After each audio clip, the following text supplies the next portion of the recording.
305, done, gone, over. It's in the past. Now it's time to look to the future. What fights should be next for all the fighters on the main card at UFC 305? Well, let's look at it. First, Dricus Du Plessis against Sean Strickland. I know there is talk of Du Plessis moving up to 205 pounds to face Pereira, but I want Pereira to move up to heavyweight. Strickland coming off of a win after an L in the title fight.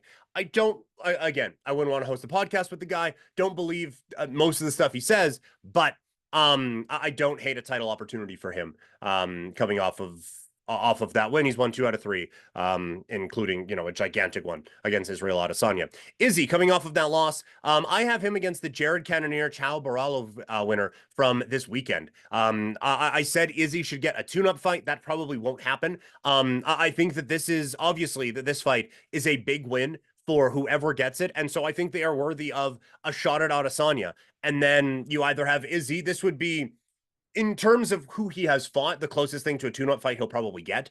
And so it's either he gets to get right or one of these guys has the biggest wins of their career. Kai Kara France, I have him going up against Brandon Moreno, a rematch from a loss that France had. It's just tough to put him ahead of Amir Albazi for a title shot when Albazi beat him. And so I guess you can do a rematch there and make another title challenger, but I think Albazi would have a pretty compelling case that he should just be the next title challenger there at 125 pounds. Steve Erceg against Manel Kape.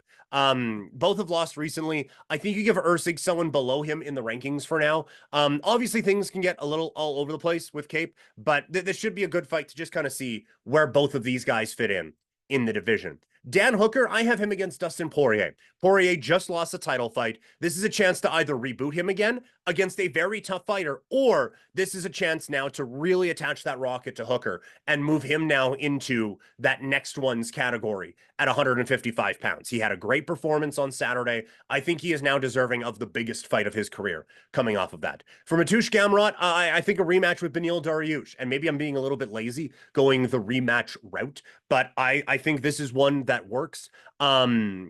Both of them are close in the rankings, and it would kind of see, has Gamrot grown a little bit in the last couple of years? Like we saw, I think, a pretty serious advancement in his stand-up abilities in this fight against Dan Hooker. And so now something has changed. And admittedly, I think Dariush has dropped down a little bit. So this is a chance, I think, for Gamrot to maybe get that win back and move up, or for Dariush to establish like, hey, look, I'm still that guy. Let's chill a little bit, shall we?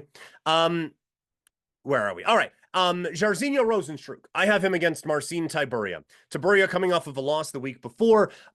Admittedly, I don't think either of these guys is going anywhere. So let's just, it's another fight on their contracts. One of them will lose and move further down the rankings and allow more relevant fighters to step up. That feels so mean to say, but I don't see it with either of these guys. And so just let them duke it out, have a big, fun heavyweight fight, and move on. Tai Tuivasa against Walter Walker. Walker won on the prelims at UFC 305. He is still very early in his UFC journey at 1-1, but Tuivasa doesn't need another top 15 fighter. The fact that he's still in the UFC top 15 after UFC 305, sorry, is mind-boggling to me. So I think you go with a kid who just had one of his first losses in a really, really long time, but is now coming off of a win on the UFC prelims.